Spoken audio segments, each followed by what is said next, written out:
Update, my girlfriend's best friend accused me of being creepy for ogling my girlfriend.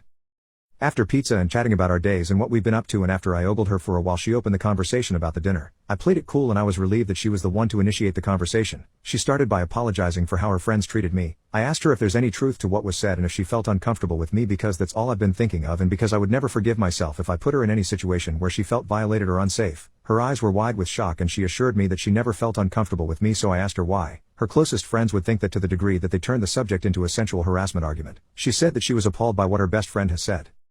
When we started dating and it got serious between us, she told her friends that I always looked at her in a way that made her feel like she's the prettiest in the world and that she felt so insecure because she's not used to that. She also loved how I even embraced her shyness instead of being weirded out by her awkwardness. So I asked if anything of what she told them could have given them the idea that I was making her uncomfortable. She said absolutely not. She didn't know where that came from, and even when she confronted her best friend, she didn't get a real reason to why her best friend freaked out on us. Her best friend just thought I was being creepy, and then later she told my girlfriend that she thought that I was a bully who ridiculed her and yelled at her.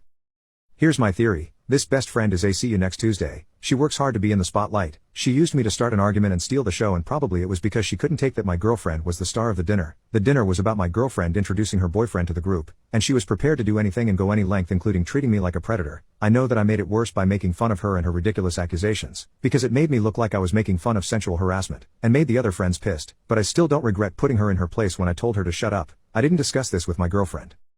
I asked her why she's friends with someone who's so unlike her. She thought for a while and said that she loved her. They have been friends for so long, and while she's aware of her bad traits, but also she's a kind and loyal friend who'd be here when you need her. So I guess I'm gonna have to live with this woman in my life. I will try to avoid her as much as I can and take everything she says or does with a bit of salt, or sugar if that's what it takes.